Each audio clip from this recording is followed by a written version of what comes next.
manjuzu sezvo ndezvenyemba ndezvongowana kutaura kuvanhu kuti manjuzu ndiri satanism chimbotudzai papapo vanoita sei vemanjuza iri satanism?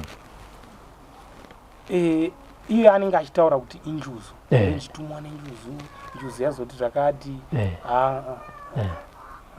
hakuna njuzu yakada isatanism itori satanism iyoyi anenge achitojoinisa vanhu vakawanda ipapai every day anenge achijoinisa vanhu vakawanda anenge atori munhu weye anenge achiti ndine manjuzu chichiye anenge ane shato yake anenge ane hari rakadai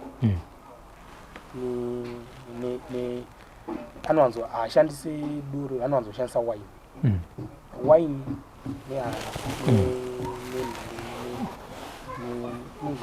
neshato ndozvo zvinounza mari izvozvo wine inounza mari sei? Shato kai wine unoishandisa paunozoomberera muhari kuti muuye mari ameno zvaunongoita kuti mari yobva yatouya uchitongoonwa wine ka1 watongovhara wine yako watanga kutoombera mari yatouya shato inenge iri pasaiti.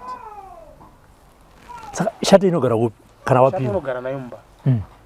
Shato ndiyo yaunogara nayo mumba. Inenge shato yacho makaiona kala yacho inenge isiri shato yamunoziva yemusango yekupenya stereki yayo.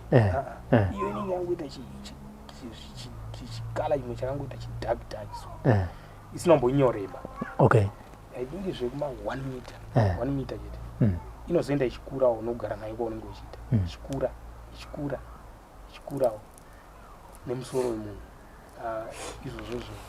Asi kana wakaitawo zvese zvekungoti wakangopinda unenge usina zvinhu izvozvo unenge usina.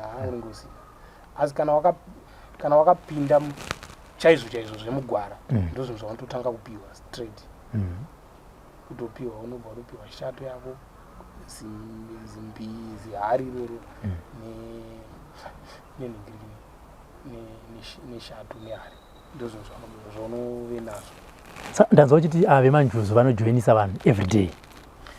Vanenge vajoinisa vanhu everyday izvezvi nomgoti ndakakasika kubvisa maguru ndakakasika kubuda mumagurupu acho mune vanhu vanenge everyday vanhu vanojoina vanenge vanosvika kuma 200 pazuva kutoita vashoma vanenge vachingoona chete ko vamwe vanenge ndisiri kuona vemuzimbabwe semuzimbabwe muno vanhu vari kujoina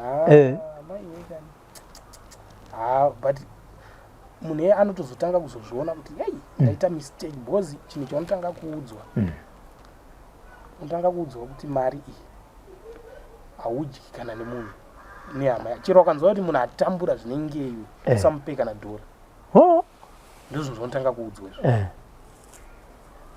anzi unofanira kuita sei zvimwe zvacho namameseji aina ndisingachaverengi anzi unofanira kuti wakada chinhu ndokuita kunokutengera ndozvinhu zvaitaura but hanzi mari haipiwe munhu chero zvakanzoti hanzi hama yako yatambura zvinenge ndozvimwe zvakabva zvandipedza simba izvo kuti saka mari yacho ndoidya nani ndozvimwe zvakabva zvanditi ndisiyane nazvo zvakadhakwa.